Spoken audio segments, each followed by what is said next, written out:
கேள்விகள் வரும். நாம் எந்தெந்த வீட்டிற்கு செல்கிறோமோ அந்த வீட்டில்தான் மாதம் 1000 ரூபாய் பெறுகிற பெண்களும் இருக்கிறார்கள். மாதம் அந்த கல்வி உதவித்தொகை, அந்த மாணவிகளுக்கான அந்த கல்வி உதவித்தொகை பெறக்கூடிய 1000 ரூபாய் பெறக்கூடிய மாணவிகள் இருக்கிறார்கள். தமிழ் புதல்வன் திட்டத்தின் கீழ் மாதம் 1000 ரூபாய் பெறக்கூடிய கல்லூரி மாணவர்கள் இருக்கிறார்கள். விடியல் பேருந்தில் பயணம் செய்யக்கூடிய பெண்கள் இருக்கிறார்கள்.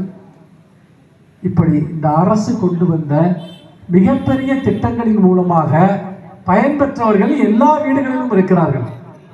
ஆனாலும் நாம் எடுத்து சொல்ல வேண்டியிருக்கிறது. ஏனென்று கேட்டால், நம்முடைய சாதனைகளை மறைக்கக்கூடிய கொடூரமான தீய சக்திகள் இன்றைக்கு ஊடகங்களில் நமக்கு எதிராக பிரச்சாரம் செய்கின்றன.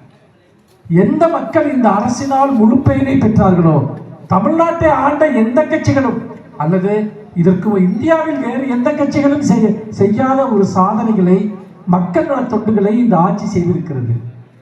ஆனால் மக்களை மறக்கடிப்பதற்கு, திசை திருப்புவதற்கு பல புது புது சக்திகள் இங்கே வந்திருக்கிறார்கள். அவர்கள் பொய்களையும் புனை சுருட்டுகளையும் தொடர்ந்து பரப்பிய வண்ணம் இருக்கிறார்கள். மக்களுக்கு நினைவூட்ட வேண்டியிருக்கிறது. திமுக ஆட்சிக்கு வருவதற்கு முன்பு கடந்த 10 ஆண்டுகளில் உங்களுக்கு ஏதாவது கிடைத்ததா என்பதை மக்களிடம் கேட்க வேண்டியிருக்கிறது. பெண்களுக்கு மாதம் 1000 ரூபாய் கிடைத்ததா? விடியல் பேருந்தின் மூலமாக நீங்கள் கட்டணம் இல்லாமல் பயணம் செய்தீர்களா? அல்லது நீங்கள் உங்கள் பிள்ளைகளுக்கு இன்றைக்கு இந்த அரசு எண்ணற்ற அந்த பிள்ளைகளை கல்வி வளர்ச்சியில் உயர்த்த வேண்டும் என்று எண்ணற்ற திட்டங்களை இந்த அரசு மாதம் உதவித்தொகை, காலை உணவு திட்டம், காலை உணவு திட்டத்தால் பயன்பெறுகிற பிள்ளைகள் ஒவ்வொரு வீட்டிலும் இருக்கிறார்கள். இன்னைக்கு பார்த்தீங்கன்னா சில பேரை பற்றி பேச வேண்டாம் அப்படின்னு நினைச்சாலும் கூட தவிர்க்க இயலாமல் பேச வேண்டியிருக்கிறது. அதாவது ஊடகங்களில் ஒரு பொய்யை பரப்புகிறார்கள். என்ன பொய்ன்னு சொன்னால், இந்த மாதிரி சின்ன குழந்தைகள்லாம் விஜய் அண்ணாவுக்கு தான் ஓட்டு போடணும், விஜய் அண்ணாவுக்கு தான் ஓட்டு போடணும்னு அவங்க பேரண்ட்ஸ் கிட்ட சொல்லுதான். இப்படி சில பேர் ஒரு கட்டுக்கதையை பரப்புகிறார்கள். நன்றாக யோசித்து பாருங்கள். இன்னைக்கு 20 லட்சம் குழந்தைகள் தமிழ்நாடு முழுக்க காலை உணவு சாப்பிடுகிறார்களே, பசிப்பிணி இல்லாமல் சாப்பிடுகிறார்களே, கல்வியில் கவனம் செலுத்தி படிக்கிறார்களே, அந்த பிள்ளைகள் எல்லாம் யாருக்கு ஓட்டு போட வேண்டும் என்று சொல்வார்கள் என்பதை நீங்கள் நினைத்து பாருங்கள்.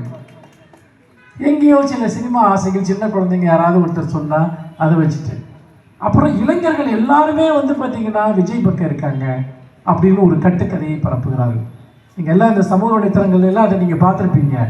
ஏனென்றால் கட்டுக்கதைகளை முறியடித்தால் தான் நம்முடைய சாதனைகள் வெளியே வெளிச்சத்தில் இன்னும் துலக்கமாக தெரியும்.